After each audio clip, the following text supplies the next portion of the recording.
Hi, welcome to MTR Masala Abhiruchi powered by Freedom Defense Sunflower Oil.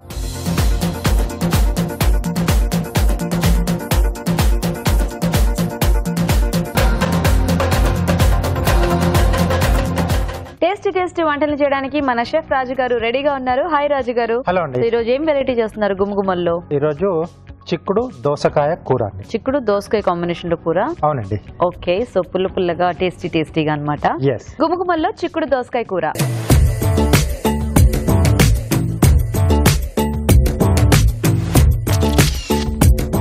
చిక్కుడు దోసకాయ కూర కావాల్సిన పదార్థాలు ఏంటో చూద్దాం. చిక్కుడు దోసకాయ కూర తయారు చేయడానికి కావాల్సిన పదార్థాలు: ఉడికించిన చిక్కుడుకాయ ముక్కలు 1 కప్పు, దోసకాయ ముక్కలు 1 కప్పు, టొమాటో పేస్ట్ 1 కప్పు, తరిగిన ఉల్లిపాయ 1, తరిగిన పచ్చిమిరపకాయలు 2, అల్లం వెల్లుల్లి పేస్ట్ 1 టీ స్పూన్, ఉప్పు తగినంత, కారం తగినంత, పసుపు చిటికెడు, ధనియాల పొడి 1 టీ స్పూన్, జీలకర్ర పొడి 1 టీ స్పూన్, కొత్తిమీర కొద్దిగా, నూనె 3 టేబుల్ స్పూన్లు. ఓకేనండి, మరి కావాల్సిన పదార్థాలన్నీ చూసారు కదా. రాజు గారు స్టార్ట్ చేద్దామా? ఓకేనండి. సో ఇక్కడ ముందుగా ఏంటంటే నేను చిక్కుడుకాయలు కొంచెం ఎక్కువ టైం తీసుకుంటుంది కాబట్టి ముందుగానే ఉడికించి పెట్టేశానండి. సో చిక్కుడుకాయలు అలాగే దోసకాయలు ముక్క సైజ్ కొంచెం ఈవెన్ గా ఉంటే బాగుంటుంది. సో ముందుగా కొద్దిగా ఆయిల్ వేసుకొని, సో ఇక్కడ గ్రేవీ కొరకు టమాటో పేస్ట్ వాడుతున్నానండి నేను.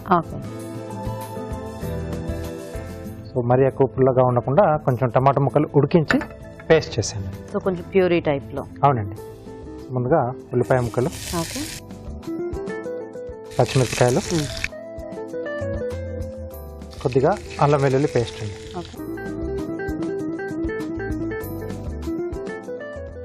దీంట్లో కావాల్సి కొంచెం జీలకర్ర కూడా మనం పోపులో వేసుకోవచ్చు, బాగుంటుంది. జస్ట్ ఓన్లీ ఆవాలు జీలకర్ర లాగా వేసేసుకోవచ్చు కదా? ఓన్లీ జీలకర్ర ఒకటి. ఓకే, సో బేసిక్ గా దోసకాయ కూరకి ఆవాలు జీలకర్ర పోపు కూడా చాలా టేస్టీగా ఉంటుంది. సో సాధారణంగా అంటే ఈ కూరలకి పప్పుల పోపు వేయరు కదా? అవునండి. సో జస్ట్ ఆ 2 వేసుకున్నా కూడా మనకి కొంచెం టేస్ట్ బాగుంటుంది. లేదంటే మీరు అన్నట్టు ఓన్లీ జీలకర్ర అయినా బాగానే ఉంటుంది, బాగానే సెట్ అయిపోతుంది. సో అల్లం వెల్లుల్లి పేస్ట్ కొంచెం పచ్చివాసన పోయిన తర్వాత దోసకాయ ముక్కలు, ఓకే,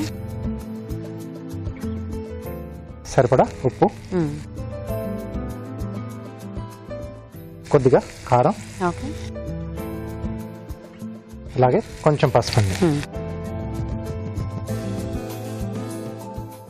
ఇక్కడ మనకి ఈ దోసకాయ ముక్కలు కొంచెం మగ్గితే టమాటో పేస్ట్ అది మనం యాడ్ చేసుకోవచ్చు. ఓకే, సో కొంచెం ఆ పేస్ట్ లో కూడా ఇది కాస్త ఉడికితే మనకి ఆ దోసకాయ కూడా కొంచెం మెత్తగా అయిపోయి టేస్ట్ వస్తుంది. ఎస్ అండి. ఓకే అండి, ఇక్కడ ఈ దోసకాయ ముక్కలు మగ్గుతూ ఉంటాయిలోగా మనం చిట్కా చూద్దాం. ఇప్పుడు మీకోసం మొదటి చిట్కా. పుదీనా అనేది చాలా మంచి ఫ్లేవర్ వస్తుంది, కానీ కొద్దిసేపు అలా బయట పెట్టగానే వాడిపోయినట్లు అయిపోతూ ఉంటుంది. పుదీనా కాసేపు బయట పెట్టి మర్చిపోయారనుకోండి, వాడిపోయిందని కంగారు పడద్దు, బాధపడద్దు. ఇంకా బాగా ఎండబెట్టి పొడిలాగా చేసుకుని దాన్ని బియ్యం డబ్బాల్లో కనుక పెట్టుకున్నట్లయితే బియ్యానికి పురుగు పట్టకుండా ఉంటుంది. చిట్కా చూస్తారు కదా. ఓకేనా రాజు గారు? ఓకేనండి. ఓకే, సో ముక్క ఈజీగానే పెరుగుతుంది. సో ఇప్పుడు దీంట్లో టమాటో ప్యూరీ. ఓకే, సో ఇది మనము కావాలంటే ఇప్పుడు టొమాటో అండ్ దోసకాయ చిక్కుడుకాయ ఇట్లా ముక్కల టైప్ లో కూడా చూసి వేసుకోవచ్చు రాజు గారు. ముద్ద కూర లాగా వస్తుంది కదా, చేసుకోవచ్చు, బానే ఉంటుంది ఏమో కదా? బానే ఉంటుంది. సో దోసకాయ టమాటో, చిక్కుడుకాయ టమాటో కూడా బాగుంటుంది కాంబినేషన్. అది ఎక్కువగా చేసుకుంటాం, 2 సపరేట్ గా. మనం ఇక్కడేమో ఈ 3 కలుపుతున్నాం కదా, బాగుండేటట్టు అనిపిస్తుంది కొంచెం. సో యూజువల్ గా కొన్ని వెజిటేబుల్స్ అంటే రెగ్యులర్ గా ఒకటే కాంబినేషన్ అలవాటు అయిపోయి, అండ్ ఈ దోసకాయ లాంటివి కూడా చాలా మందికి ఎక్కువగా ఇష్టపడరు తినడానికి. అంటే ఎక్కువ వెరైటీస్ తెలియదు. పచ్చడి అయితే అందరికీ నచ్చుతుంది. పచ్చడి లేదా సాంబార్ లాంటివి చేసుకున్నప్పుడు ఎక్కువగా పులుసుల్లో యాడ్ చేస్తారు, అంతకుమించి ఎక్కువ ఏం ట్రై చేయరు. సో ఉట్టి దోసకాయ కూర అంటే పెద్దగా ఎక్కదు ఎవరికి కూడా. సో కొంచెం ఇలా ఏదన్నా చిక్కుడుకాయ అంటే ఒక వెజిటబుల్ ఏదైనా ఫేవరెట్ ఉంటే అడిషనల్ గా ఆ ఫ్లేవర్ కూడా దీంట్లో మిక్స్ అవుతుంది కదండి. సో ఆ కర్రీ కొంచెం డిఫరెంట్ టేస్ట్ లో కొంచెం వెరైటీగా కూడా ఉంటుంది. సో మనకి ముందు నుంచి ఏంటంటే కొన్ని రకాలు ఫిక్స్ గా అలా ఇవే కాంబినేషన్స్ మేము అదే చేస్తాం, అలాగే కంటిన్యూ అయిపోతుంది.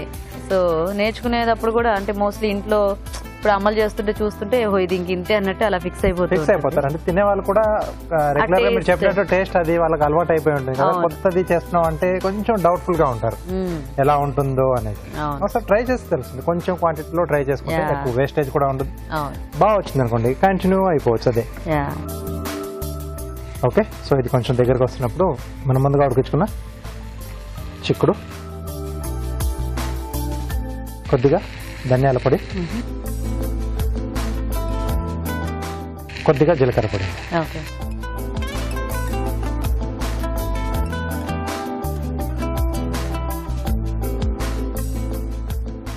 ఓకే, దీంట్లో కొంచెం మనకు ఈ చిక్కుడు ముక్కలు మగ్గితే సో వాటికి కూడా దోసకాయ అలాగే చిక్కుడు టమాటో తాలకు కొంచెం ఆ ఫ్లేవర్స్ పట్టేస్తే, ఎందుకంటే ముక్కలుగా కట్ చేసాం కదా, సో ఆ గ్యాప్ లోకి ఈజీగా వెళ్ళిపోతుంది గ్రేవీ అంతా కూడా. కొద్దిగా వాటర్ వేయండి.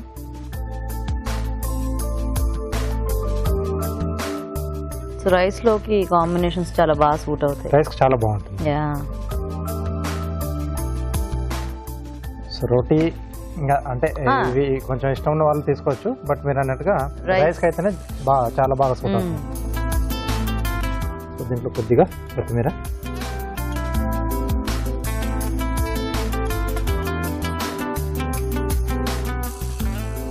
సో ఎప్పుడు ఆ పాత కూరలేనా అనుకునే వాళ్ళకి కొంచెం ఇలా కాంబినేషన్స్ లో తీసుకుంటే కొంచెం వెరైటీగా కూడా ఉంటుంది. అండ్ బేసిక్ గా ఇప్పుడు కొన్నిసార్లు చేసినప్పుడు ఈ చిక్కుడుకాయ టమాటా అయినా కూడా ఎక్కువ గ్రేవీ టైప్ లో రాదు, ఇట్లా ఏదైనా పేస్ట్ చేసి వేసేసుకుంటే దానికి కొంచెం సపోర్టివ్ గా ఉంటుంది దానికి. సో రెడీ అయిపోయింది.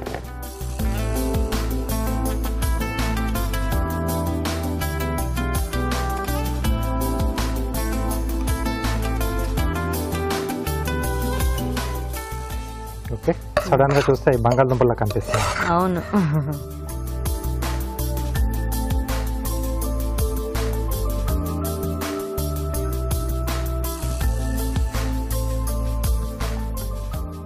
కొద్దిగా కొత్తిమీర అండి.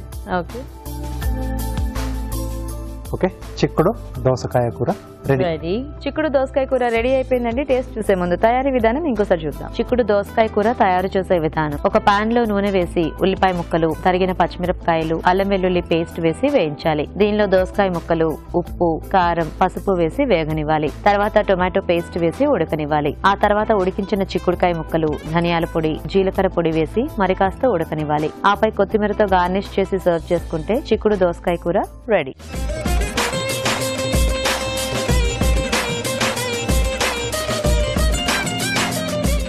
ఓకే అండి, తయారీ విధానం చూసారు కదా, టేస్ట్ చూద్దాం రాజు గారు. ఓకే,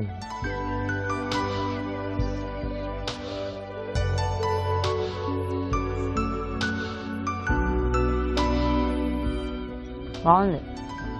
మరి ఓవర్గా ఏం పుల్లగా ఏం కాలేదు. అంటే మామూలుగా మనం దోసకాయ ముక్కలు వేసుకున్నాం, సో దానికి కొంచెం పులుపు ఉంటుంది. సో టమాటో గ్రేవీ అండ్ ఆ చిక్కుడుకాయకి బాగా సూట్ అవుతుంది, అంటే ఈ పులుపు అనేది ఎప్పుడు కూడా. అవును. సో ఆ దోసకాయ పులుపు అండ్ టొమాటో కూడా మనం కొంచెం ఉడికించి కదా పేస్ట్ చేస్తాం కాబట్టి ఎక్కువ కొంచెం పులుపు అనేది కొంచెం తగ్గింది. అండ్ టొమాటోకి చిక్కుడుకాయకి ఆ టొమాటో ఫ్లేవర్ అనేది చాలా బాగా సూట్ అయ్యింది. అంటే మనం సింగిల్ గా చేసుకున్న ఏదైనా కాంబినేషన్ లో, అంటే వంకాయ చిక్కుడుకాయ కానీ, లేకపోతే వంకాయ బంగాళదుంప కానీ, దాంట్లో కూడా చిక్కుడుకాయ వేసి చేసుకుంటారు. సో వేసి చేసినా కంపల్సరీ మీరు చెప్పినట్టు కొంచెం పులుపుకి ఈ టమాటో కంపల్సరీ వాడుతుంటే బాగుంటుంది. అండ్ ఇక్కడ అంటే ఆ కాంబినేషన్ బాగా సూట్ అయింది యాక్చువల్ గా. రెండు కూడా బాగున్నాయి, చిక్కుడుకాయ ఇంకా దోసకాయ కూడా. సో రెండింటి కాంబినేషన్ లో మనకి ఆ గ్రేవీతో పాటు చాలా బాగుంది. సో గ్రేవీ లేకుండా అంత జస్ట్ ఇట్లా ముద్దకూరలో చేసుకోవాలనుకున్నా అలా కూడా బాగా వస్తుంది. సో చూసారు కదా, మరి మీరు కూడా ట్రై చేయండి. ఇప్పుడు ఒక చిట్కా చూద్దాం.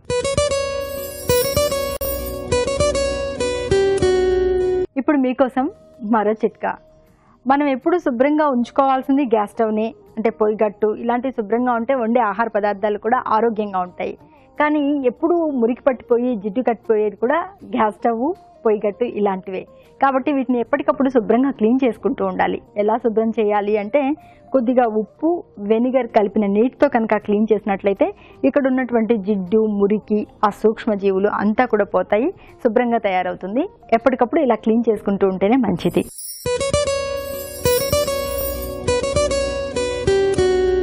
ఉప్మా కానీ, గారెలు కానీ, వడలు కానీ ఇలాంటివి చేసుకునేటప్పుడు, అంటే కొంచెం ఎక్కువగా చేసుకునేటప్పుడు పచ్చిమిర్చి ఎక్కువగా కట్ చేయాల్సి వస్తూ ఉంటుంది.